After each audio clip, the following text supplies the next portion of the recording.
গণসংখ্যা বহুভুজ, একটু মনোযোগ দিয়ে খেয়াল করবা। গণসংখ্যা বহুভুজ, এখানেও এই গণসংখ্যা বহুভুজের জন্য তোমার তিনটা কলাম করতে হবে। কয়টা কলাম? তিনটা। মানে তিনটা খাড়া ঘর কাটতে হয়। তো একটা ঘরে ওজন লিখতে হয়, মানে ডাকে যা দেওয়া থাকবো ওজন অথবা শ্রেণী ব্যক্তি। কথা কি বুঝছা না বুঝো নাই? তাহলে ডাকে দেওয়া আছে ওজন, আর ওজনটা দেওয়া আছে কেজিতে। আমরা ডাক দেখে দেখে ওজন লিখছি, আর গণসংখ্যা লিখছি, এই দুইটা কি ডাকে দেওয়া আছে। আর শ্রেণী মধ্যবিন্দু এটা আমাদের নিজের বের করতে হবে। কথা কি ক্লিয়ার? বুঝতে পারছো সবাই? তাহলে গণসংখ্যা বহুভুজ, তো গণসংখ্যা বহুভুজের জন্য আমাদের কয়টা ঘর কাটতে হয়? কয়টা ঘর কাটতে হয়? তিনটা ঘর কাটতে হয় খাড়া। কথা ক্লিয়ার? এই জিনিসগুলা কিন্তু মনে রাখতে হবে যে এই মানে মধ্যকের জন্য কয়টা ঘর কাটতে হয়, প্রসারকের জন্য কয়টা ঘর, তারপরে সংক্ষিপ্ত গড়ের জন্য কয়টা ঘর। কথা কি বুঝছা না বুঝো নাই? তুমি বুঝছা? তাহলে আমাদের গণসংখ্যা বহুভুজের জন্য আমরা খাড়া তিনটা ঘর কাটবো এইভাবে। আর তিনটা ঘরের মধ্যে প্রথম ঘরে মানে শ্রেণী ব্যক্তি লিখবো। কি লিখবো? শ্রেণী ব্যক্তি, মানে এখানে যা দেওয়া থাকবো ডাকে শ্রেণী ব্যক্তি। তারপরে ঘরে লিখবো কি? শ্রেণী মধ্যবিন্দু। তারপরে ঘরে লিখবো কি? গণসংখ্যা। কথা ক্লিয়ার নাকি ঝামেলা আছে? তাহলে গণসংখ্যা বহুভুজের জন্য সমান গণসংখ্যা বহুভুজের জন্য খাড়া কয়টা ঘর কাটবো? দেখেন, আমরা দিনাজপুর বোর্ডের অঙ্কটা করতেছি। দিনাজপুর বোর্ড 2024 সালে আসছে। কথা কি বুঝছা? দিনাজপুর বোর্ড 2024। এই যে লেখাই আছে সারণী হতে বিবরণ সহ গণসংখ্যা বহুভুজ অঙ্কন করো। তাহলে এখানে হলো এই যে অঙ্কের দাগ দেওয়া আছে যারা আমি লিখছি, এই যে ওজন দেওয়া আছে, আর শিক্ষার্থীর সংখ্যা, মানে এটা হলো কি? গণসংখ্যা। কথা ক্লিয়ার? শিক্ষার্থীর সংখ্যা যেটা এটা কি? গণসংখ্যা। আর ওজন যেটা সেটাই কি? শ্রেণী ব্যক্তি। তাহলে দুইটা জিনিস আমাদের কি অঙ্কে দেওয়া আছে, মানে এটা ডাক, অঙ্কের ডাক এই দুইটা। তাহলে এই দুইটা দেওয়া আছে। আমরা গণসংখ্যা বহুভুজের জন্য খাড়া তিনটা ঘর কাটবো। কথা ক্লিয়ার? শ্রেণী মধ্যবিন্দু এটা কি কি করে, মানে কিভাবে বের করবো শ্রেণী মধ্যবিন্দু? এটা কিন্তু সংক্ষিপ্ত গড় যখন করাইছি তখন কিন্তু শ্রেণী মধ্যবিন্দু বাই করছিলাম। মনে নাই? হ্যাঁ, মনে আছে? সংক্ষিপ্ত গড়, সংক্ষিপ্ত গড় যখন করাইছিলাম তখন কিন্তু এই শ্রেণী মধ্যবিন্দু সেখানে বের করা লাগছে। বের করার নিয়ম কি? এই দুইটা যোগ দিবা। 49 যোগ কত? 45 যোগ 49, যে ফল হবো তারে দুইটা কি ভাগ দিবা। ঠিক আছে কি? তাহলে ভাগ দিয়ে যা হবো এটা হইলো কি? শ্রেণী মধ্যবিন্দু। সবাই একটু খেয়াল করো। শ্রেণী মধ্যবিন্দু আমরা কিভাবে বের করলাম? এই যে 45 আর 49 দুইটা যোগ দিছি। যোগ দেওয়ার পর যে ফল হয়েছে তারে দুইটা কি করছি? ভাগ দিছি। একইভাবে 50 আর 54 যোগ করছি, যে ফল হয়েছে তারে দুইটা কি করছি? ভাগ দিছি। কি কথা ক্লিয়ার? তার মানে এই শ্রেণী ব্যক্তি যোগ করতে হয়, এই দুইটা যোগ কইরা যে ফল হবো ওই ফলের দুই দিয়া ভাগ দেবো, ওইটা হলো শ্রেণী মধ্যবিন্দু। তাহলে এই হলো আমাদের কি মানে সারণীর কাজ। এই কাজটুকু আমাদের খাতায় করা লাগবো। কি কথা বুঝছা? এরপরে আমরা গ্রাফে কিছু কাজ করবো। গ্রাফের কাজটা এখন আমি দেখাইতেছি। গ্রাফ, আমরা গ্রাফে এই জিনিসগুলো এখন একটু ক্লিয়ার করবো। এই যে খেয়াল করবা, গ্রাফে কিন্তু এই যে কালো দাগ দেওয়া আছে, আবার লাল দাগ, আবার কালো দাগ, লাল দাগ, দেখছো কি? ঠিক একইভাবে এই পাশে দেখো, এই যে লাল কালো দাগ লাল দাগ, তার মানে প্রত্যেকটা কালো থেকে লাল পর্যন্ত 5 ঘর করে বাড়ছে। কয় ঘর? 5 ঘর। এই কালো থেকে লাল পর্যন্ত হিসাব করো, দেখো বলে কয় ঘর হইছে? 5 ঘর। তো আমরা একটা কাজ করবো, দুইটা অক্ষ নেবো, একটা এক্স অক্ষ আর একটা কি নেবো? ওয়াই অক্ষ। এখন খাড়া আমরা যারা থাকবো ওরা দেবো ওয়াই অক্ষ, আর যারা এই যে শোয়া থাকে তারে বলি কি? এক্স অক্ষ। তাহলে একটু খেয়াল করেছে, আমরা এই কালো ঘর না, এটা বরাবর আমরা খাড়া ওয়াই অক্ষ দিই। কথা কি বুঝছো না বুঝো নাই? এই যে খেয়াল করবা, এই যে এইভাবে একটা দাগ দিব মোটা কইরা, এটার নাম হলো কি? ওয়াই অক্ষ। নাম কি? ওয়াই অক্ষ। ঠিক আছে কি? আর যারা এটা শুয়ে থাকে, এটা এটা এটা এই কালো দাও দেওয়া যাবো, লাল দাও দেওয়া যাবো, ইচ্ছা কোন দিকে দিবা? লাল দাই দিই, এতে নিচে একটু জায়গা থাকবো, তাই না? তাহলে লাল দা দিলাম, এই যে কি কথা বুঝছা? তাহলে আমরা দুইটা অক্ষর নিলাম, তীর চিহ্ন দিব। তীর চিহ্ন না দিলে কিন্তু হবে না। তাহলে এটা হইলো যে অক্ষরটাই যে শুয়ে রয়েছে তুমি এক্স অক্ষর, বড় হাতের এক্স লেখন লাগবো, বড় হাতের এক্স মনে থাকবা, বড় হাতের এক্স লিখবা। আর যেটা যে সোজা দাঁড়াই রয়েছে যে ওয়াই অক্ষর, বড় হাতের ওয়াই। ক্লিয়ার? আর এই যে যে জায়গায় দুইটা অক্ষর ছেদ করছে তারা দিব আমরা জিরো। কথা ক্লিয়ার? তাইলে এই দিক দিয়ে অক্ষর দিতে পারো, এই তীর চিহ্ন দিতে পারো, সমস্যা নাই, না দিলেও সমস্যা চলে। কি কথা ক্লিয়ার? তাহলে আমরা দুইটা অক্ষর নিচ্ছি, একটা হলো কি এক্স অক্ষর, একটা কি ওয়াই অক্ষর। কি বুঝতে পারছা? দেখো প্রথম 5 ঘর সবসময় ভাঙা চিহ্ন দিবা। প্রথম 5 ঘর, প্রথম 5 ঘর কই থেকে শুরু করবো? এই যে শূন্য এখান থেকে শুরু হবো, এখান থেকে এই যে লাল পর্যন্ত 5 ঘর। এটা সবসময় ভাঙা চিহ্ন দিতে হয় যেভাবে, এই যে ডট ডট ডট ডট ভাঙা চিহ্ন। প্রথম 5 ঘরে কি দিছি? ভাঙা চিহ্ন দিছি। তারপরে আমরা কি করবো? তারপরে এই যে এক্স অক্ষ বরাবর, এই যে নিচেরটা কিন্তু এক্স অক্ষ, এই এক্স অক্ষ বরাবর আমাদের যে মধ্যবিন্দু বের হইছে না, ওই মধ্যবিন্দুটা বসাবো। মধ্যবিন্দু কত কত বের হইছে একটু খেয়াল করেছে? মধ্যবিন্দু এই যে মধ্যবিন্দু বের হইছে কত? 47, 52, 57, 62, 67, 72। এই সংখ্যাগুলো আমরা কি করবো? এই সংখ্যাগুলো আমরা এই যে নিচ দিয়া এক্স অক্ষ বরাবর নিচ দিয়ে কি করবো? বসাবো। কিভাবে বসাবো একটু খেয়াল করবা। এই যে লাল ঘর থেকে কালো ঘর পর্যন্ত এর মোট হলো 5 ঘর। মোট কয় ঘর? 5 ঘর। এই মোট 5 ঘরের ভিতরে আমরা এই যে শ্রেণী মধ্যবিন্দু কত আছে? 47। এই 47টা বসাম। কথা কি বুঝছা? তাহলে 47টা লিখে হলাম। তারপরে আবার এই কালো থেকে এই লাল পর্যন্ত কয় ঘর? 5 ঘর। এই 5 ঘরে আমরা পরবর্তী 47-এর পরে কত?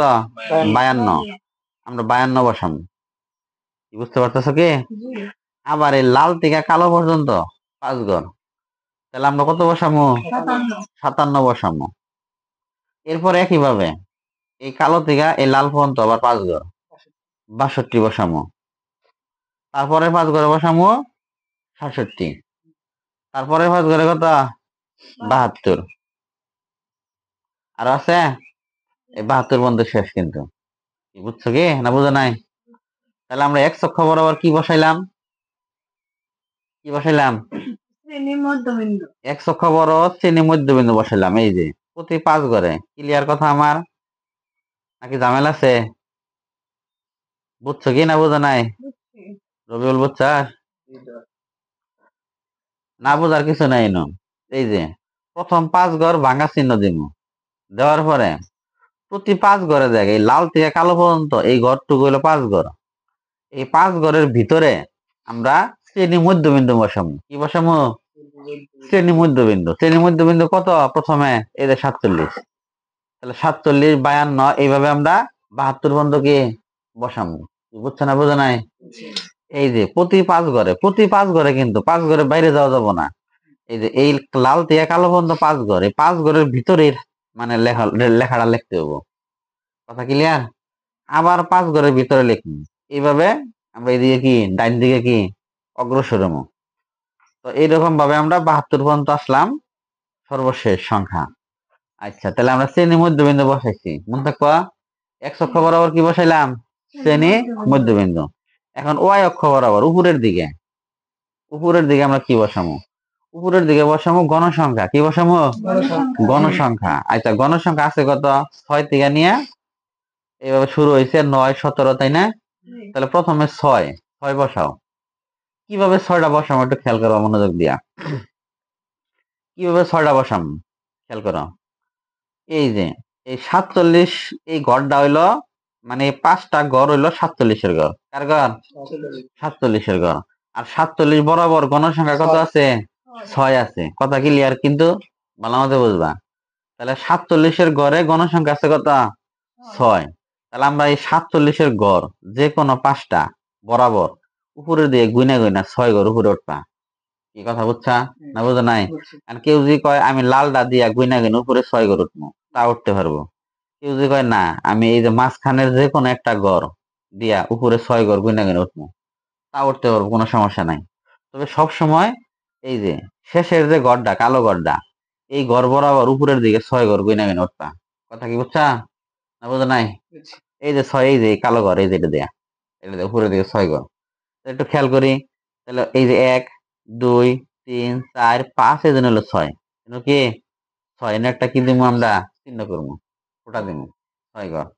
আচ্ছা, তারপরে আবার এই 5 ঘর হলো 52 ঘর। এই 5 ঘর কার ঘর? 52 ঘর। এই 5 ঘরের গণসংখ্যা কত? 9। তাহলে এই 5 ঘরের যে কোনো এক ঘর বাইবে উপরের দিকে, 9 ঘর উপরে ওঠো, 9 ঘর উপরে। তাহলে আমরা একটু খেয়াল করি কোনটা আছে দেখি। তাহলে এটা কালোটা দিয়ে উপরে উঠছিলাম, এখন আমরা লালটা দিয়ে উপরে উঠবো, সবসময় শেষেরটা দিয়ে, বুঝছো কি? তাহলে আমরা 9 ঘর উপরে উঠবো, খেয়াল করবা। এই যে এই পর্যন্ত হইলো 9 ঘর, গুইনা দেখে বলে এই পর্যন্ত 9 ঘর। তাহলে এনারা চিহ্ন করবো। তারপরের 5 ঘর হলো 57। 57 বরাবর গণসংখ্যা কত? 17। তাহলে আমরা ওই 17 উপরে উঠবো গুইনা গুইনা। একটু খেয়াল করি কিভাবে গুনবো। তাহলে 57 শেষের ঘর হলো এই যে কালোটা, এটা বরাবর আমরা 17 ঘর উপরে উঠবো। এই পর্যন্ত হলো 10, এই পর্যন্ত হলো 15 16, এই জন্য হলো 17। খেয়াল করবা, ঠিক আছে কি? তারপরে তারপরে 57 ঘর গেল, তারপরে 62-র 5 ঘর। 62-তে গণসংখ্যা কত? 12। কত? 12। তাহলে 62 বরাবর এই যে শেষের ঘর দিয়া 12 ঘর উপরে ওঠো। এই পর্যন্ত হলো 10 11 12, এখানে হলো 12। কি কথা ক্লিয়ার? তারপরে ঘর হলো কত? 66-র ঘর। 66 গণসংখ্যা কত? 10। তাহলে আমরা 66 বরাবর উপরে 10 উঠবো। এই যে এনে হলো 10 ঘর, হলো কি 10। তারপরে এটা হলো 72। 72 গণসংখ্যা কত? 6। তাহলে আমরা 6 ঘর শেষের দা বরাবর উপরে উঠবো। এটা হলো 5, এটা হলো কি 6। কি চিহ্ন করা কি বুঝছা না? ক্লিয়ার বুঝো নাই? ঝামেলা আছে? তাহলে আমরা কিভাবে ঘরগুলা নিলাম দেখছো তো? হ্যাঁ, তাহলে আমাদের ঘরগুলা নেওয়া শেষ। এখন আমাদের যে কাজটা করতে হবে একটু খেয়াল করবা, একটু খেয়াল করবা ঘর যে কাজগুলা করবা। এই যে আমরা চিহ্ন করলাম, এখান থেকে কলম রুল ধরবা, রুল রুল দিয়া বাম দিকে এই যে লাল ঘর পর্যন্ত আসবা। বাম দিকে, কিন্তু বাম দিকে, কথা বুঝছা?